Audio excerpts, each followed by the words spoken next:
Assalamualaikum warahmatullahi wabarakatuh. Selamat pagi anak-anakku sekalian. Apa kabar semuanya? Mudah-mudahan kalian pada hari ini masih tetap semangat, masih tetap stabil dan kembali berada di sini. Anak-anakku sekalian, pada mapel informatika kita pada hari ini kita akan belajar bersama-sama tentang internet dan jaringan komputer. Nah, tujuan kita belajar pada hari ini satu, yaitu mengenal internet. Yang kedua adalah kita akan mengenal sejarah dan perkembangan internet. Yang ketiga, kita akan mengenal jaringan komputer. Dan yang terakhir, yang keempat, menghubungkan komputer ke internet. Itulah tujuan belajar kita pada hari ini. Mengenal internet. Internet telah menjadi bagian yang tidak terpisahkan dalam kehidupan manusia. Internet dimanfaatkan dalam berbagai bidang kehidupan, seperti bisnis, sosial, pemerintahan, kesehatan, pendidikan, dan sebagainya. Apa sih internet itu? Internet adalah kumpulan komputer yang terhubung satu sama lain dalam satu jaringan yang sangat besar. Kepanjangan internet itu adalah interconnected networking. Jadi internet itu berasal dari kata interconnected networking. Yang selanjutnya adalah peran internet. Ada dua, yakni sebagai sumber data dan informasi dan sebagai sarana komunikasi. Sebagai sumber data dan informasi artinya internet banyak sekali kita bisa mencari berbagai informasi apa saja yang ada di internet karena dia adalah sumber data. Jadi informasi yang kita dapatkan, kita hanya cukup mengetik di Mbah Google ya, ketik apa saja, maka yang kita cari akan tampil atau muncul. Nah, informasinya tersebut bukan hanya dalam bentuk tulisan saja, bisa juga dalam bentuk gambar, musik, suara, dan video. Jadi itu sebagai sumber data dan informasi, peran internet. Yang selanjutnya adalah peran internet sebagai sarana komunikasi.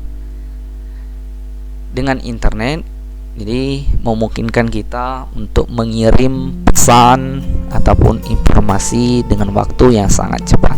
Kalau dulu kita ingin ngirim surat ke kantor pos, itu mungkin butuh waktu sampai seminggu baru sampai. Nah, sekarang dengan internet, salah satunya menggunakan email, cukup 1 detik pesan yang ingin kita sampaikan akan segera tersampaikan. Bisa menggunakan WhatsApp ya. Jadi kalau kita chatting, pasti pesan yang kita sampaikan juga sangat cepat sampai kepada tujuan. Itu contohnya. Itu adalah sebagai sarana komunikasi. Yang selanjutnya adalah sejarah internet.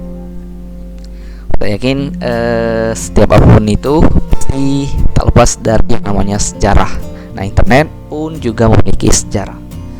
Pada tahun 1969, Departemen Pertahanan Amerika Serikat atau ARPA melakukan riset untuk mengembangkan jaringan komunikasi antar komputer. Jadi ARPA ini berhasil menghubungkan 4 universitas termuka yang ada di Amerika. Karena berhasil, maka jaringan ini disebut dengan ARPANET. 4 universitas termuka di Amerika tersebut yaitu Stanford Research Institute, University of California, Santa Barbara, dan University of Utah. Pada tahun 1972, ARPANET diperkenalkan secara umum dan tidak lama kemudian berkembang sangat pesat di seluruh wilayah Amerika. Tepat di tahun 1990, ARPANET resmi ditutup, digantikan dengan jaringan NSFNet. Jaringan NSFNet inilah yang mengawali terbentuknya internet seperti sekarang ini.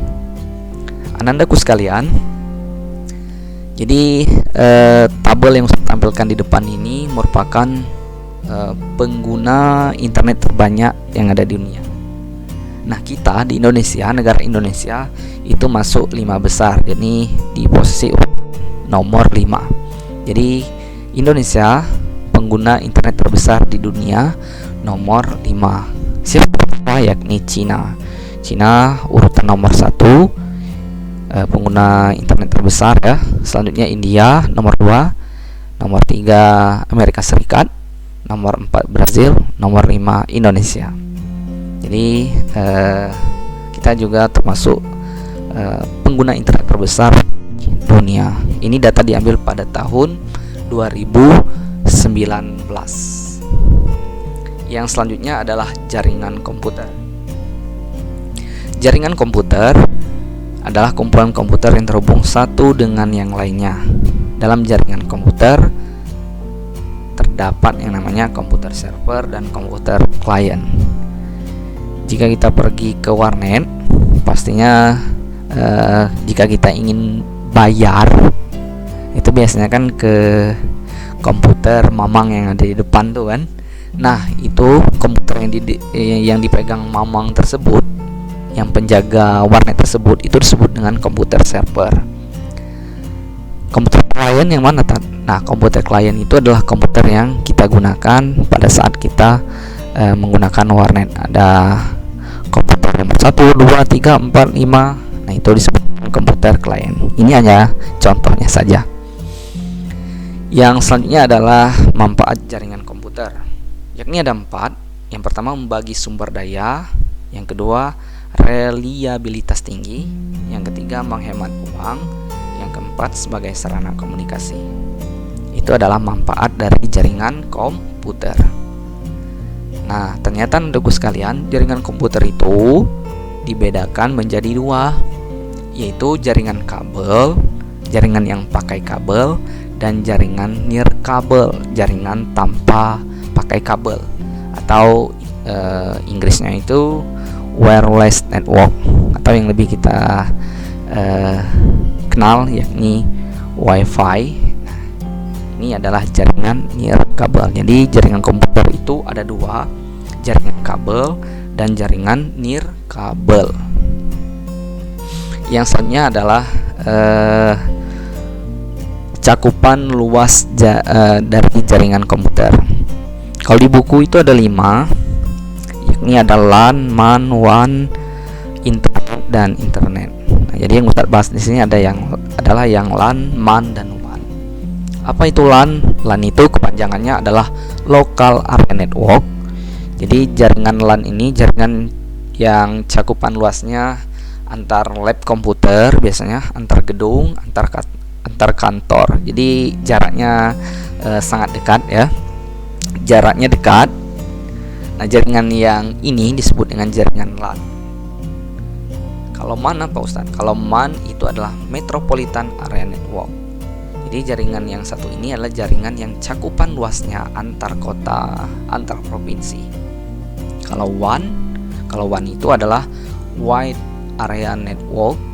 Jadi jaringannya cakupan luasnya antar benua ataupun antar negara. Jadi ini adalah jaringan komputer berdasarkan cakupan luasnya. Jadi ada LAN, MAN, WAN. Yang selanjutnya adalah untuk menghubungkan komputer ke internet. Yang pertama yang akan kita bahas sama adalah ISP. Apa ISP? ISP itu adalah panjangannya adalah Internet Service Provider.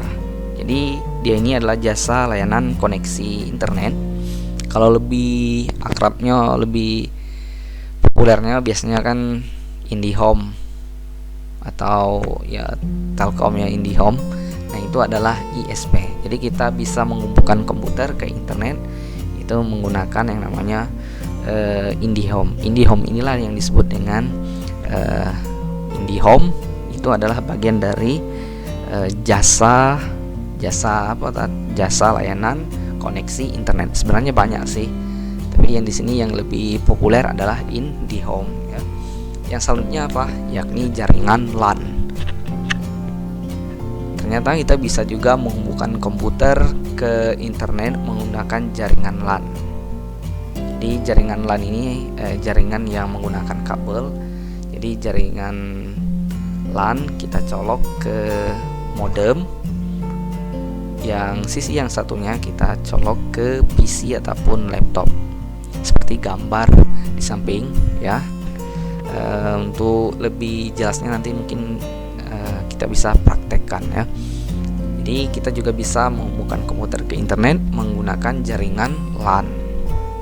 Yang selanjutnya adalah menggunakan HP.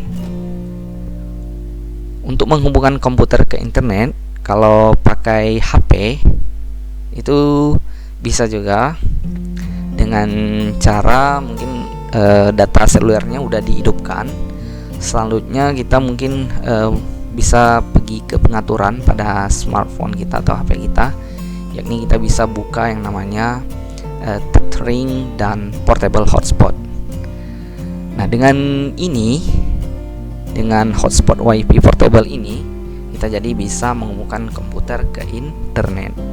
Jadi dengan menggunakan HP pun kita juga bisa menghubungkan komputer ataupun laptop kita ke internet. Yang terakhir adalah satelit. Satelit ini biasanya banyak digunakan di daerah-daerah terpencil yang sangat sulit sekali akses internet. Nah, biasanya untuk menghubungkan komputer ke internet itu kita bisa menggunakan yang namanya satelit, bantuan satelit. Nah, biasanya berbentuk parabola ya, yang ditembak ke angkasa ya, ke satelit lah maksudnya. Ini mungkin dengan menggunakan gelombang elektromagnetik. Untuk lebih tepat juga mungkin contohnya mungkin kita bisa kita pernah juga lihat mobil yang pakai mobil internet keliling ya. Ini kan di atasnya kan menggunakan parabola. Nah, parabola tersebut ditembakkan langsung ke satelit yang ada di angkasa kita. Selanjutnya dipancarkan lagi via laptop kita. Jadi dengan satelit kita juga bisa menghubungkan komputer kita ke internet. Jadi anak-anakku sekalian, dengan internet artinya kita termudahkan ya, itu dalam hal mencari informasi, dalam hal berkomunikasi. Kita juga bisa bersosial media ya menggunakan internet. Kita juga bisa nonton YouTube, video-video yang ingin kita cari. Kita juga bisa memanfaatkan internet ini untuk pembelajaran. Jadi banyak sekali kegunaan dari internet. Tapi sama halnya dengan pisau bermata dua, internet itu juga bisa dalam bentuk negatif, bisa juga dalam bentuk positif. Jadi bijak-bijaklah kita dalam menggunakan internet agar kita menjadi pengguna internet yang baik. Apalagi kita adalah Ananda SMP IT Khoirul. Baik anak-anakku sekalian, mungkin itu saja yang bisa Ustadz sampaikan. Lebih dan kurangnya Ustadz mohon maaf sekali. Ustadz akhiri, wassalamualaikum warahmatullahi wabarakatuh.